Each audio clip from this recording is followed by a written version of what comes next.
नमस्कार दोस्तों। आज हम आप बहुत दिनों के बाद मन किया कि यूट्यूब पे एक अपना वीडियो डालें, तो सोचे कि कौन सा सब्जेक्ट बनाएं, क्योंकि दिन भर कंस्ट्रक्शन की ड्यूटी करने के बाद शरीर में इतनी ऊर्जा नहीं बचती है कि हम शाम को आके वीडियो बना सकें।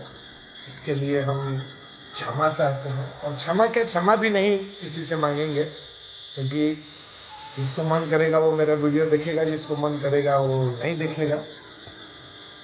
लेकिन अभी के जो घटनाक्रम है, ताज़ा घटनाक्रम, उसके ऊपर मैं भाजपा सरकार, मोदी जी, जेपी नड्डा जी, अमित शाह जी, इन सभी लोगों से एक आग्रह तो जरूर करूंगा कि 70 साल भारत के आज़ादी के बाद सारे लोग, सारी जब पार्टियां जितनी भी बनी, सब लोगों ने समाज के दबे कुचले वर्गों के लिए, अल्पसंख्यकों के लिए बहुत सारी योजनाएं लॉन्च की, उनकी गरीबी दूर करने के लिए, उनके जीवन स्तर को सुधारने के लिए, और बहुत हद तक सुधरा भी है।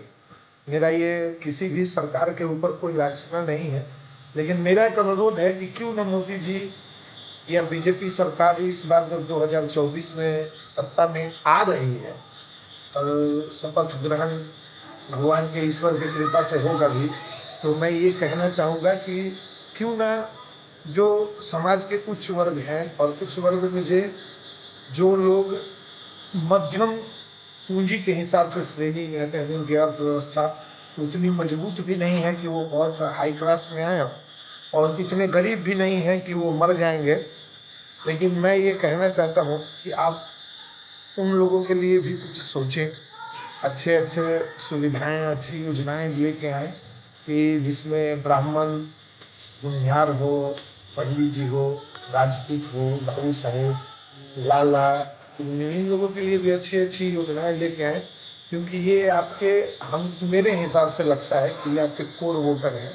और ये 2024 के चुनाव में आप लोगों ने जिन लोगों को टॉयलेट दिया, आवास दिया, आयुष्मान कार्ड दिया, गैस दिया, सब्सिडी दिया, ये सब कुछ किया, उन लोगों ने आपको 0 वोट दिया या नहीं दिया, ये तो आपके ऊपर है कि आप लोग कैसा आकलन करते हैं। जो आपके कोर वोटर हैं, जिसके पास कोई विकल्प ही नहीं है कि दूसरी पार्टियों को वोट करें, तो उनके लिए भी आप कुछ योजनाएं लेके आए, ताकि आपके जो कोर वोटर हैं आपके साथ हमेशा से रहें। और कोर वोटर मैं इसके लिए कहूँगा क्योंकि हमारे पास दूसरा विकल्प नहीं है, क्योंकि दूसरे को हम वोट देते हैं तो हमारा जो सामाजिक बहिष्कार होता है, या जो समाज में हमारे प्रति एक व्यवहार रखा जाता है, या सब कोई बोलते बोलते अरे पबना है, एकरा का जरूरत है, फैसिलिटी का, इसको क्या आवश्यकता है, तो ये सब जो बातें हम लोग भी सुन के बोर हो चुके हैं। तो आपसे अनुरोध है कि कृपया करके आप ये सब चीज़ें हमारे लिए भी बहुत अच्छी अच्छी योजनाएं लाएं, ताकि हमको भी एक बार मौका दें। 70 साल तो आप लोगों ने सब लोगों के लिए मौका दिया, जो भी हमारी भारतीय राजनीतिक पार्टियां आई सरकार में, वो एक बार हम लोगों के लिए भी देखें। हमारे वर्ग से या हम लोगों के समाज से बहुत सारे अच्छे पूंजीपति भी तैयार होंगे यदि उनकी आर्थिक स्थिति सुधरी तो। और 2024 के चुनाव में हम लोगों को भी बहुत धक्का लगा है कि भगवान श्री राम का मंदिर बनवाने के बावजूद मैं इस तात्पर्य से कहता हूँ, इसमें किसी पॉलिटिकल या राजनीतिक पार्टियों का कोई हस्तक्षेप नहीं है, लेकिन जिसके शासन काल में बनता है उसको लोग मानते ही हैं। ये तो सुप्रीम कोर्ट या न्यायालय का आदेश था, और ये निष्पक्ष पूर्वक ये भारत के सभी समाजों को ये मान्य भी था, ये बन गया। लेकिन जो अयोध्या वासियों ने जो अभी तत्कालीन बीजेपी के साथ जो काम किया हुआ है, वो तो बिल्कुल अशोभनीय है। और बहुत सारे न्यूज में भी हम लोग पढ़ रहे हैं, और बहुत सारे सोशल मीडिया पे भी ये सब घूम रहा है कि जिन लोगों के लिए आप लोगों ने आवाज़ दिया। देखिए, मैं क्षमा चाहता हूँ, मैं ये नहीं कहता हूँ कि आप समाज के लिए कुछ काम नहीं कीजिए, आप कीजिए, आपको जिसको आवाज़ देना है दीजिए, जो भी कुछ करना है कीजिए, और मैं किसी के विपक्ष में नहीं हूँ। लेकिन मैं बोलूँगा कि हमारे लिए भी आप लोग बहुत कुछ सोचें। देखिए, और मैं अपने समाज से, जो जिसको उच्च वर्गीय जिसको बोला जाता है समाज में, मैं किसी वर्ग को नीचा नहीं दिखाना चाहता हूँ, और मेरी औकात भी नहीं है, और ये मेरी मंशा भी नहीं है। ये प्रभु के बनाए हुए सारे मनुष्य एक समान है। लेकिन फिर भी यदि भारतीय समाज में जात और पात की बात हो रही हो और राजनीतिक रूप से इसका परिणाम भी दिख रहा है, तो मैं आप लोगों को एक बात कहना चाहूँगा कि कृपया हमारे ये योजनाएं लाएं। और आप लोग ने ये सब करके देखा, और मैं कहा जाता है कि मुफ्त का सुझाव भी नहीं दिया जाता है, लेकिन मैं आपका कोर वोटर होने के नाते आपको एक बात बता देना चाहता हूँ कि कुछ बिंदुएं हैं जिनको आप जितनी जल्दी हो सके रेक्टिफाई कीजिए। आगे आने वाले भविष्य में आप भी बढ़िया से रहिएगा और हम लोग भी बढ़िया से रहेंगे, और भारतीय जो शासन है उसमें बढ़िया से आप शासन भी करेंगे, सरकार भी बना पाएंगे। तो सबसे पहला पॉइंट है कि अग्निवीर स्कीम जो है 4 साल युवाओं को सेनाओं में नौकरी दे रहे हैं, ये स्कीम जितनी जल्दी हो सके इसको समाप्त कीजिए।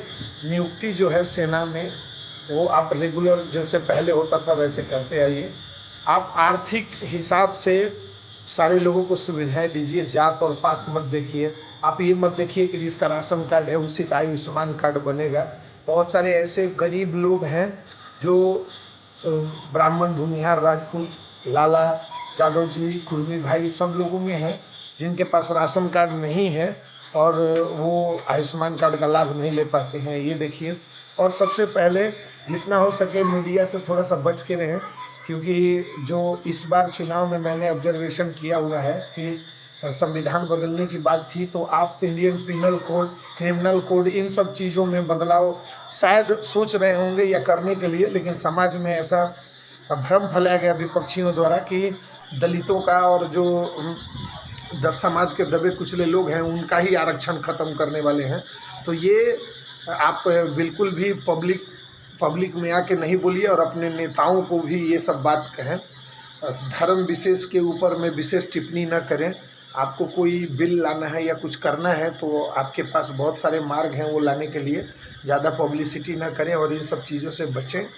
और विशेषकर मैं आपको बोलूँगा कि अपने लोगों से ज़्यादा सावधान रहें, क्योंकि बहुत सारे लोग अपने आप को हिंदू हिंदू कह के और आपके पीठ में छुरा घोंपने के लिए तैयार हैं।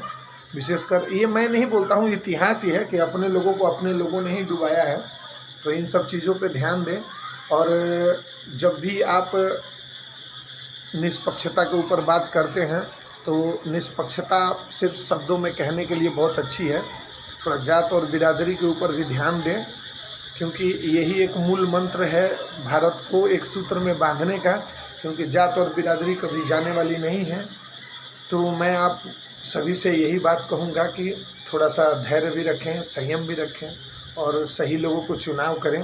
और मैं मोदी जी से स्पेशल इस बात का आग्रह करूँगा, विशेष अनुग्रह है कि आप करप्शन तो ख़त्म कीजिएगा और हम आपके साथ हैं, क्योंकि हमारे रक्त में कभी भी दुष्परिणाम नहीं है और हम आपका साथ ज़िंदगी भर देंगे। लेकिन एक बात है कि आप हमारे बारे में भी सोचें और समाज में छुपे हुए इन विभीषणों से भी बचते रहें जो आपके पीठ के पीछे छुरा भोंकते हैं। जय हिंद, जय भारत।